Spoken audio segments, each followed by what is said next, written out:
Hey guys, it's Ismar. I've made a couple videos 3D modeling Dandy's World concept art. I'm not really a 3D animator, but I also wanted to see these characters in motion. I figured, they'd be easy enough to animate.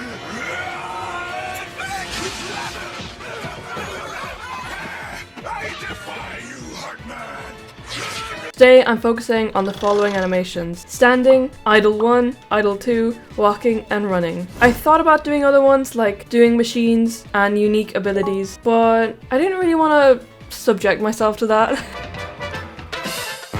If you missed my last video, Mirror was the earliest version of Quell's OC, before the character was later redesigned into Glisten. So throughout the section, I'll keep referring to them as Mirror. For the standing pose, I kept things pretty simple. A slightly sassy stance with one arm on the hip. It gets his personality across immediately. I also gave them a thin thread-like smirk. a thin thread-like smirk to match the art style of Don't Hug Me I'm Scared, as they did originate as a fan OC of the series. For reference, I actually recorded myself acting out some of the movements. This is a really common technique in animation. Even big studios use live action references to help motion feel more natural. The walk cycle is basically a confident strut. I kept the posture similar to the standing pose, but had the character stepping almost in a catwalk fashion, with one foot placed slightly in front of the other. The bow bouncing up and down ended up looking like butterfly wings, which I thought was a cute touch. When building the walk cycle, I also referenced poses from the Animator Survival Kit. I broke it down into the key poses, and after doing so, mirroring them across the other side became much easier. Run animation. I don't know what to do for that. Oh my god, I know what to do for the run animation! I remembered a reference clip made by Lee the dog. They have a run animation they did for Glisten, and it fits perfectly. I leaned the torso back a bit to slightly exaggerate the motion and make the run feel more cartoony, as the hands come up to shelter their reflective face.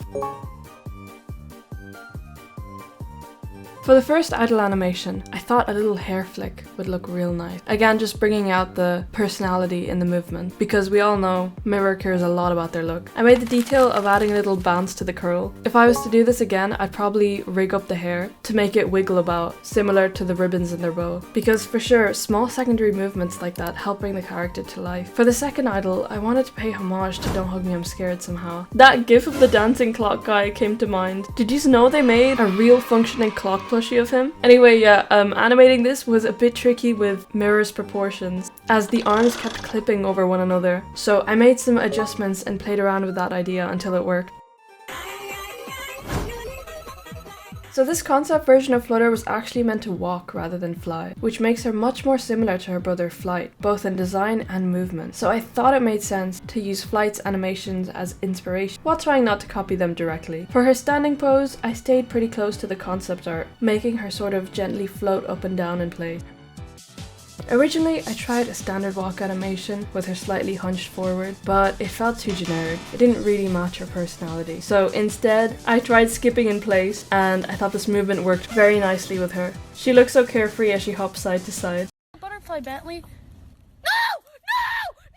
While animating her run, I realized the animation sheet I'd been referencing wasn't actually a run cycle, it was more like an angry walk. It explained why something felt off. Once I switched to a proper reference sheet, the movement started making a lot more sense. I ran into some issues with the wings clipping through her body. This was a bit annoying, but I had to go back in and adjust the wiggle bones, limiting their range of motion. The first idle has her gently fluttering her wings while swaying her body in rhythm. Her antennae and wings use wiggle bones. It's really satisfying to watch. For her second idle, I was quite married to the idea of using her in-game 360 backflip. It's a cool thing that I just wouldn't change about her. Now, it was tricky to recreate this, as I had to try keep her within the bounds while rotating her. On top of that, the wings once again were clipping through, but with careful keyframing, it worked out. Next came the character I was most excited to animate, Egg! For reference footage, I actually tried recording myself skating around the room until my wheels literally fell off. I don't know what it was, I think it was just cheap plastic on the wheels rather than gel. Luckily, my friend next door had skates I could borrow, so the show went on. I recorded a few clips of myself skating, falling over a couple times, but it worked out in the end. I also pulled references from a few other places. Some viewers suggested Kildroid, which I wasn't familiar with, but I could see the similarities with the cannon arms. Another suggested a Samus pose, which I ended up using for one of the idle animations. For the walk animation, I went with a confident skating stride. Egg already has so many fun elements, cannon arms, dangling wires, there was a lot to play with.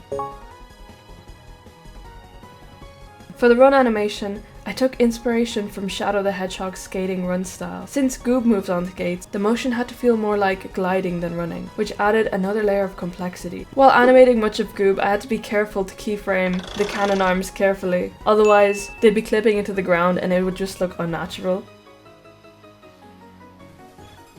For the second idol, I animated him aiming his cannons and bracing himself as if preparing to fire. If I had more time, I would have loved to do some action animations of him actually firing and skating backwards from the recoil, but alas, this was already taking much longer than modeling itself. And finally, I returned to Connie Boolynski. She turned out to be much trickier than I expected because of the wiggle bones in both her hair and her tail. Those needed constant adjustments to prevent clipping while still looking unnatural. Do you remember the issues I was having with Goob's cannon arms or Flutter's wings? This was like taking those two problems and combining them. Her stand animation was once again just her concept art in motion. For her animations, I leaned into classic rubber hose animation as inspiration. Things like early Mickey Mouse cartoons and Cuphead. That meant exaggerated, bouncy and fluid movement. I also smoothed out her hair geometry so it worked better from all angles, since the previous version I modeled had been sculpted specifically for one pose. During this process, I also discovered something incredibly useful: coloring bones in the rig. It was probably so obvious, but I don't know why it just clicked in my head. It made it much easier to differentiate hair bones from body bones, because from the front angle they overlap, and honestly it blew my mind that I hadn't been using that feature earlier. Her walk animation originally looked pretty stiff. It was the first one I tried before rage baiting and moving on to mirror. But after being in the trenches with the other three and returning to this one, the mistakes were very visible now. So I adjusted the hands to be more rounded glove shapes, because right now with the model and how her arms were bending, it was looking pretty robotic. Thickening up the gloves and smoothing out the joints made the motion feel a lot more natural. It literally made a world of a difference. For her run animation, I leaned into her mischievous ghost personality. Since her pastime is scaring carnival goers, her run looks like she's chasing her next victim to haunt. For her first idle animation, I kept the hand rubbing gesture from her in-game animation, recreating it because I think it already perfectly captures that scheming carnival ghost energy. And for the second one, I brought focus to her watch, which she doesn't have in her in-game design. Quell mentioned that she's a minimum wage worker, so she's probably counting down the hours before she gets to go home. And that's a wrap. It's always so surreal to see a model come to life, and I'm glad I pushed myself out of my comfort zone to try and animate these guys. I feel like for Glisten, his animations are already almost there. I really like his second idle animation in game, as this does give some semblance of his personality. I feel like Mirror just amplifies that and puts the full diva energy on display. Flutter's in-game one is also alright. Of course there are some things different as they fly now instead of walking, and I'm quite happy with both the in-game and redesign animation here. I do really like the skipping animation I gave her. I feel like it gives her a bit more personality. Goob and Egg, I've said before, I'll say it again. They're just too different of characters to really compare. I like them both for their own respective reasons. I'm a bit biased towards Egg because I think he looks like a badass, and I'm all here for the cannon arms. Goob, you will always be an icon, never change. And Connie, I have to say I prefer the redesign animations a little more. The walk and run animations in game are quite bland to me, and her movements in general are a little lackluster, though I do love the second idle animation. I wish she had more oomph in her character. I definitely wanted to add more actions, like the machine interactions and other gameplay animations, but this was already a huge learning experience, especially with my exams coming up so soon. Still, I learned a lot from this project, and it was really fun seeing these characters come to life. Let me know what you guys think, and if you'd like to see more animations like this in the future. If you have any more suggestions, let me know. Thanks for watching, and I'll see you in the next one.